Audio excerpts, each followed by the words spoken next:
In this video, I'm going to show you how to build a high converting browse abandonment flow that turns casual window shoppers into paying customers.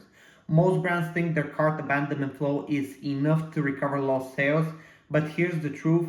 There's a huge chunk of visitors that are just browsing your products but never actually add them to the cart. And these people are still incredibly valuable, but most brands forget about them and miss out on a huge opportunity. So in this video, we're going to fix that. As for me, I'm Mike. Here you can find more info about me and my contact details if you want to get in touch. I've also included the exact document we'll cover in the video in the description below, so feel free to use it, tweak it, it's basically all yours. Okay, and here is a quick look of what's inside and what we'll cover in this video. First, we're going to talk about why it's important to have a browse abandonment flow. Then we'll cover the main reasons why customers abandon your product pages without making a purchase. After that, we'll dive into who actually receives browse abandonment emails, since there's a common misconception about that. And we'll also cover some technical setup, which is crucial for your abandonment flow to trigger correctly. Next, I'll give you a full flow outline and we'll go over content guidelines, email examples, and subject line ideas. And finally, we'll talk about how to optimize your browse abandonment flow and the most important A/B tests to run. So let's get into it. Okay, what exactly are browse abandonment emails and why are they so important? The reality is that over 90% of your website visitors won't buy on their first visit, meaning most of your marketing spend goes to waste if you don't bring them back. But it's not all lost. A well-optimized browse abandonment flow can turn many of those window shoppers into paying customers. So if you're wondering what a browse abandonment flow is, it's an automated email sequence triggered when someone visits your site, views products, but leaves without adding to cart or purchasing. So the goal here is to recapture those lost sales by reminding these shoppers what caught their attention and giving them the extra nudge they need to return and buy. Okay. Why are customers leaving? Before we dive into how to build the flow, it's important to understand why customers leave without taking the next step. So why are they visiting your website, checking out a product, and then leaving without adding it to the cart or completing a purchase? The short answer for that is that in 2025, shoppers are spoiled with options and full of objections, and customers have become strongly difficult to convert. Most shoppers now need multiple touch points before they trust your brand enough to make a purchase. So they're hunting for the best deals and they're overwhelmed with options, and they know that 100 other brands might sell the same thing. And the old see it, buy it model no longer works. So that's why you need to focus on how you can help customers justify choosing you over anyone else. And to do that, you need to answer the questions that are popping into their heads, and that's the ones that might be holding them back from taking the next step and completing a purchase. So here are a couple of the most common reasons why someone might browse a product but not move further down the funnel. So some of the people might have product related objections. They might be concerned about what performance or results they might be getting using this product. So especially with products like supplements or anything tied to a desired outcome, shoppers want proof that it actually works. They might also be concerned about the material or quality of your products. They might be concerned about there is a lack of detailed information on your product page, or for apparel or wearable items, shoppers often hesitate to buy if sizing isn't crystal clear. Another big factor is trust. So customers may hesitate if your return or refund policy is unclear or missing. Not knowing whether they can easily return a product can stop them from buying. They may have concerns if there are no product demonstrations. So for items that aren't as straightforward as like a t-shirt, for example, shoppers want to see how the product works in real life. And they might also have concerns if there's a lack of social proof. So missing reviews or testimonials can quickly lower the trust. If no one else has validated your product, it raises a red flag. Now, the last factor is pricing. So shoppers might hesitate because prices feel too high. The cost may exceed what they're willing to pay. They might be doing comparison shopping. Many visitors are simply just gathering information and checking competitors before making a decision. Or there might be a perceived value mismatch. So if the product's benefits don't justify the price in their eyes, they'll hold off. So these are the main reasons someone might browse a product but not move further down the funnel. And they're important to keep in mind when creating your emails. Now let's quickly talk about who actually receives browse abandonment emails. Okay, there's a common misconception that anyone who visits your website and views a product will automatically receive browse abandonment emails. And the truth is they won't unless you capture their email address first through a pop-up form. That's why having a high converting pop-up is so important. And without it, you can follow up with visitors once they leave. So if you haven't already checked out my pop-up form video, I highly recommend that. In that video, I'll walk you through exactly how to create pop-up forms that capture 10% plus of your website visitors. Next, let's talk about the technical setup. So specifically one crucial step that ensures your browse abandonment flow triggers correctly. Okay, so make sure Klaviyo and Shopify are connected and that the viewed product tracking is enabled. So if the viewed product tracking isn't turned on, Klaviyo won't know when a visitor views a product on your store. And as a result, the browse abandonment flow won't trigger at all since it relies on the event data. Now to check this, go to your Klaviyo account and click integrations in the left-hand menu over here and open your Shopify integration. So from there, make sure the box for add viewed product tracking to my site is checked, and if not, just simply enable it. And that's basically it. Now I'm going to show you the structure of the flow. Okay, so we'll go in depth on each email and walk through examples, but first let's take a quick look at the overall flow structure. So email 1, the first email will be sent 30 minutes to 1 hour after the abandonment. You can split test the timing to find the sweet spot for your brand, but in general, the shorter the delay, the better. And these emails should serve as a general reminder about the products they left behind with a soft reinforcement of why they should return and complete their purchase. If they're no longer interested in that specific product, you can also showcase a few of your best-selling items to spark their interest in something else. So email 2, send the second email 1 day after the first one. This email should act as a trust builder and once again remind them of the product they left behind, but this time focus on risk reversals. So money back guarantees, free returns and other unique selling points and anything else that reinforces trust basically.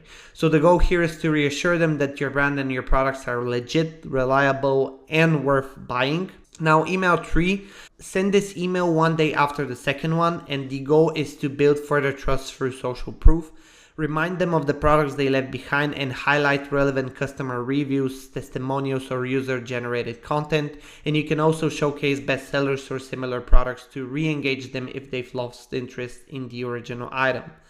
As for the fourth email, we are splitting the flow between customers and people who have never bought before. And we do this because for the people who have never purchased, we want to give them a small incentive to make their first order, but we don't want to do that for your existing customers. So in the fourth email for your existing customers, you want to send a simple plain text reminder from the founder or customer support offering any assistance if needed. It's very simple and very effective. So for people who have never purchased before, the fourth email will include a time-sensitive incentive to encourage them to make their first order. And in the fifth and final email, we'll send a simple plain text reminder from the founder or customer support offering any assistance if needed and reminding them that their incentive is expiring soon, which will add urgency. Okay, let's now dive into each of these emails with examples and more details. Now, email 1, the product reminder. The goal of this first email is to remind them what they looked at and get them interested enough to come back to your site. Now, in terms of content, we just simply remind them of the products they left behind and don't forget to use a dynamic product block to show the exact items they viewed.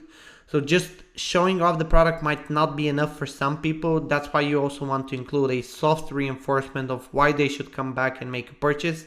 It just adds a little trust or benefit without being pushy. So for example, free shipping, easy returns, etc. And also highlight a few of your best-selling items. These act as a smart fallback in case they've lost interest in the browsed product, giving them another path to purchase. So let's take a look at this email from HeyBud and why it's a good example of a first browse abandonment email. So first, you can see right at the top, it shows the exact product the shopper reviewed. This is really important because it makes the email feel personal and directly relevant to what they were already interested in. Next, notice the copy. It's playful and persuasive.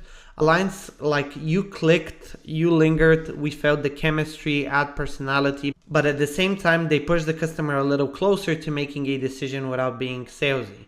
Then they add a soft reinforcement of trust and benefits. So for example, highlighting free shipping. This is key because sometimes just reminding people of the product isn't enough. You need to give them an extra reason to feel comfortable coming back. And finally, they include a smart fallback strategy. In case the shopper lost interest in that first product, they also showcase bestsellers and other popular items. And that way the customer has multiple paths to purchase instead of just one. Okay, in terms of subject line ideas, you can use anyone's from this email. Let's now jump straight into the second email from the flow. So the second email is building trust, and the goal of this email is to remind them of the product once again and reassure them that it's safe and worth buying from you. In terms of content, once again, don't forget to use a dynamic product block to remind them of the product they left behind. Also include relevant social proof. This could be reviews, testimonials, or user-generated content. Next, add any risk reversals you have, like easy returns or money-back guarantees. And finally, highlight your unique selling points, so things like fast shipping, quality materials, or your brand values. Now let's take a look at the second email from those. This is a great example of a trust building browse abandonment email. So the first thing you're going to notice is the dynamic product reminder right at the top. Just like in the first email, it immediately shows the exact product the shopper was looking at. Next, they use big bold CTAs that stand out and encourage the customer to take action right away. Then notice how the copy emphasizes safety and credibility. It explains that the formulas are developed by health professionals and backed by years of expertise. So this reassures the shopper that they can trust the product and the brand. So the email also highlights unique selling points by breaking down the high quality ingredients and their benefit. And finally, there's a strong social proof in the form of a customer review showing that other people have tried it and had a positive experience. So overall, a really good one. Now, in terms of subject line ideas, you can use any one of these for the email. And now let's jump straight into the third email from the flow.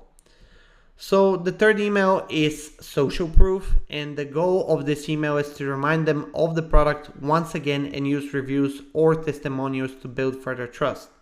Now, in terms of content, once again, don't forget to use a dynamic product block to remind them of the product they left behind, and of course include relevant social proof. So this could be reviews, testimonials, or user generated content. And finally, highlight a few of your best selling items. So as we discussed, if they're no longer interested in that specific product, showcasing bestsellers gives them another chance to spark interest in something else. Okay, now let's take a look at this third email, which is designed to build trust through social proof. So right away, you can see the dynamic product reminder. And once again, it shows the exact product the shopper was looking at, keeping the message personalized and relevant. But the real strength of this email is the heavy use of social proof. Now they showcase multiple customer reviews, each paired with a real photo and a product. And notice how they don't just stop at one review, they show multiple testimonials for different products. That way, if the shopper lost interest in the original item, they're exposed to other options and reassured by positive feedback at the same time. Another great example here. And here are a few subject line ideas you can use for this email as well. And now let's jump into the fourth email from the flow. So fourth email is incentive, and the goal of this email is to push hesitant shoppers to take action by giving them an extra reason to buy now. So we do this by offering a limited time incentive that creates urgency and encourages them to make their first purchase. Now, in terms of content, of course, once again, don't forget to use a dynamic product block to remind them of the product they left behind. Then give them a time-sensitive incentive. This could be a discount, free shipping, or even a bonus gift. Next, highlight a few of your top-selling products, since these are safe and popular choices that reduce hesitation. And finally, finish with a strong CTA that creates urgency, pushing them to act before the offer expires. Okay, now let's take a look at this fourth email from HeyBud, which is all about using an incentive to push browsers to take actions.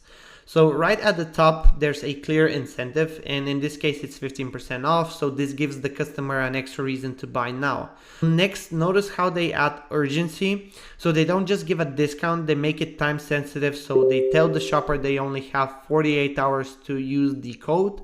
And this is a great way to nudge people who are on the fence. Of course, they also include a dynamic product reminder showing the exact item the shopper viewed earlier. And they also highlight their top selling products and bundles. Overall, another great example.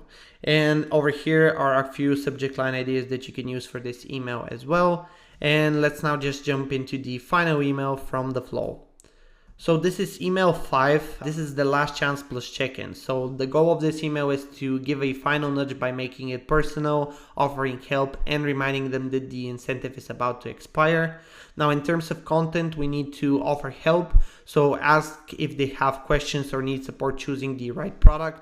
A reminder of incentive is needed. So highlight that the special offer, discount, or free shipping is ending soon.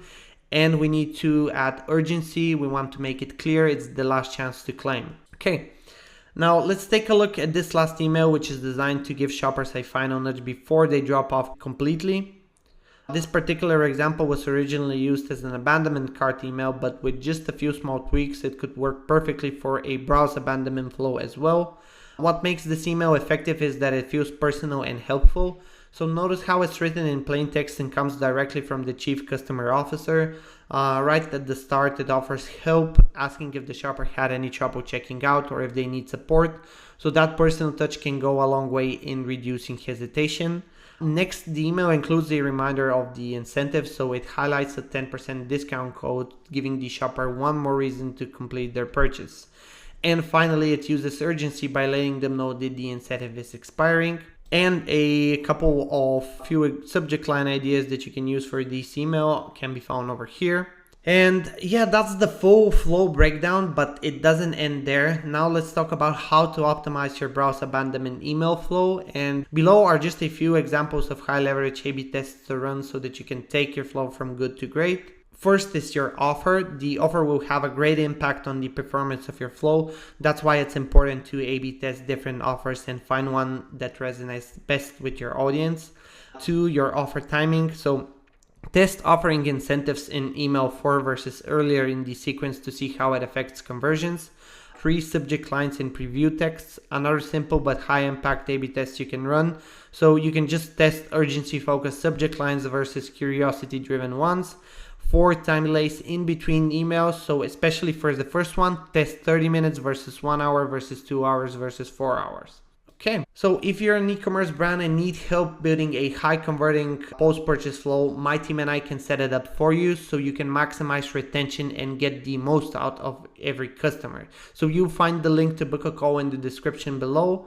And if you have any questions, feel free to let me know. I'm always happy to help. You can also follow me on socials for more tips, insights, and practical guides. I have put the links to my social in the document below, so feel free to check it out. Thank you.